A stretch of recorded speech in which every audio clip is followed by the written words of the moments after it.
Morning सबैमा है। बिहान आज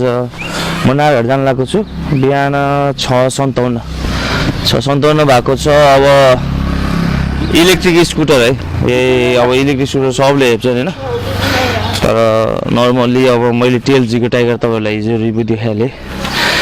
टेलजीको टाइगर बुवाको स्कुटरमा, ड्याडीको स्कुटरमा आज म नारायण जाँदैछु। हेरौँ यसले कति टाइममा पुऱ्याउँछ हैन, त्यसको म टाइम पनि भन्छु। टोटल नारायण बजार, पर्साबाट नारायण बजार लगभग एराउन्ड बाइकमा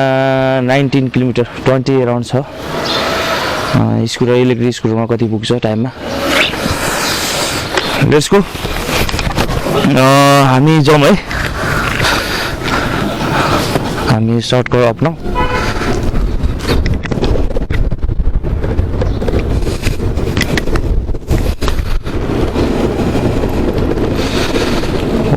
चिसो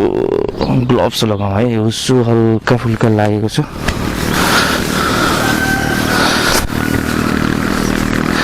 इलेक्ट्रिक स्कुटर भए पनि मैले full helmet, full gloves as a scooter as a बाइकमै चल जस्तो गरेर लगाएको छु।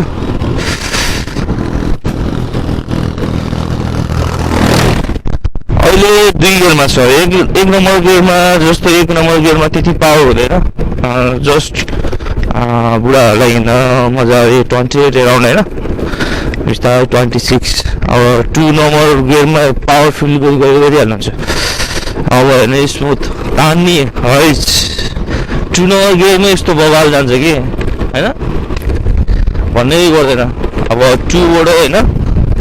अब हाइवे निस्क्यौँ हामी अहिले, ठिक छ यति नै।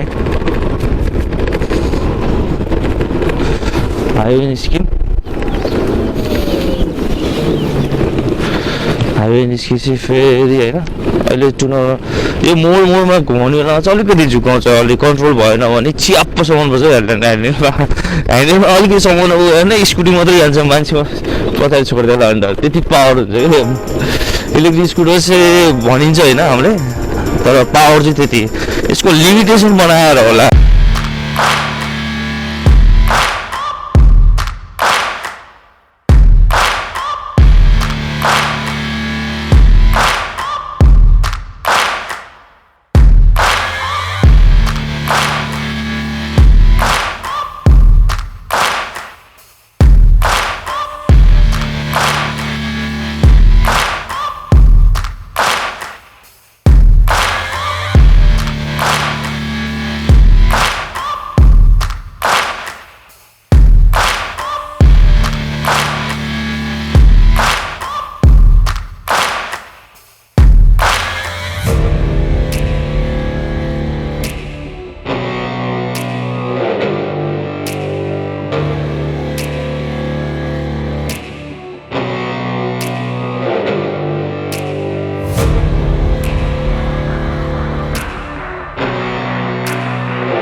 चार्ज वाला दाइ के को यो टेलजी नेपाल उपैको कति वर्ष यो ठ्याक्कै 1.95 तिरियो डेलिभरी सेलिभरी गर्दा यताउता यो फुटेको ल्याउने बेलामा हिजो फ्रीमै चेन्ज गरिदियो दामी छ पावर चाहिँ इन्स्ट्यान्ट पावर छ झ्याप्पै जान्छ है ख्याल गर्दा थाहा है तर बबाल मोटरसाइकललाई जिते जान्छ 2 लाख हजुर हजुर 3 मा छ एक गियरमा त केही चलाएको हुँदैन 3 गियरमा चलाउनु चाहिँ मजा आउँछ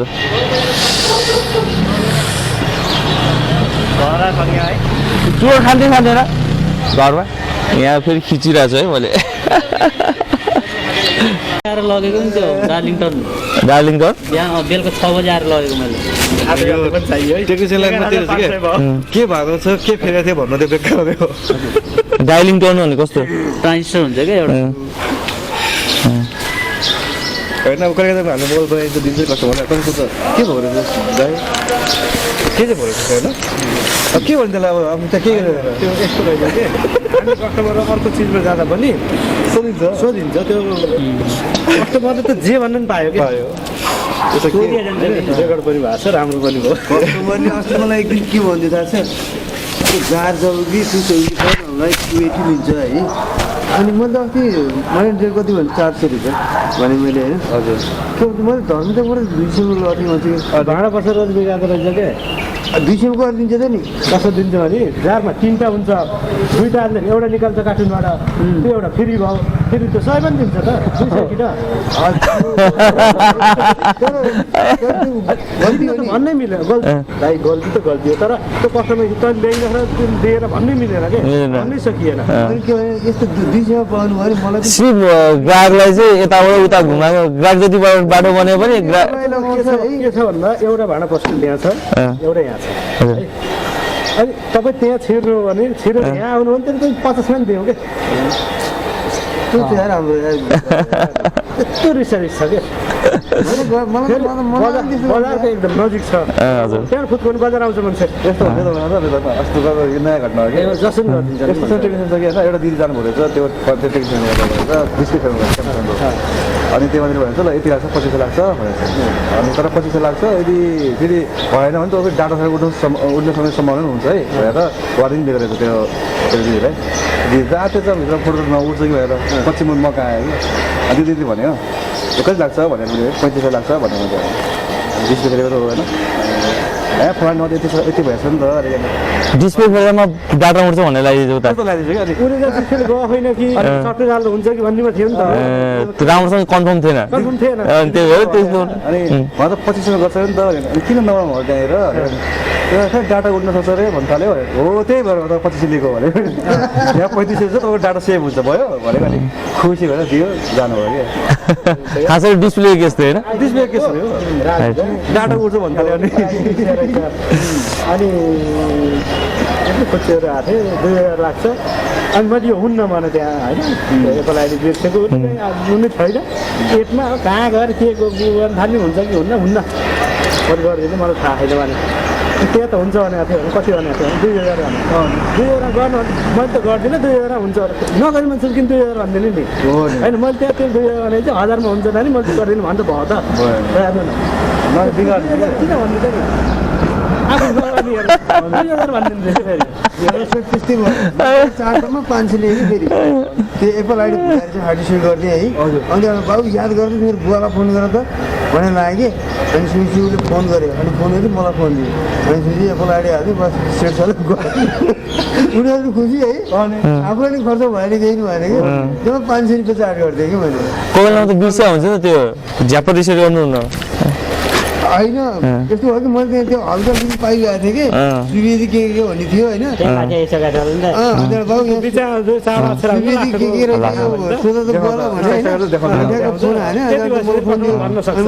हान्ने तर आइफोन चाहिँ केसमा मेरो विचारमा है कोही बेलामा रिसेट फर्मेट ध्यानमै हान्नु पहिला एप्पल आइडी सोध्नुहोस् त्यसपछि फर्मेट हान्नु झ्याप्प फर्मेट हानिदियो एप्पल आइडीमा लग हुन्छ त्यसपछि आइफोनमा बोल्नुहुन्छ त्यो मान्छे तपाईँ लक्की पर्नु भयो लगभग आज घुमी आयो होइन धेरै बेर लाग्यो घुमी आयो ल नेक्स्ट टाइम होइन अर्को भिडियोमा चाहिँ म कति टाइमिङ भयो तैपनि चार्ज चाहिँ मागेको छैन आजको लागि यति नै तर मलाई केही दुःख दिएको छैन आज 1 रुपैयाँ पनि खर्च भएन है इलेक्ट्रिक स्कुटर घरमा चार्ज गर्यो बाटोमा केही गरेँ हैन ल आजलाई बाई है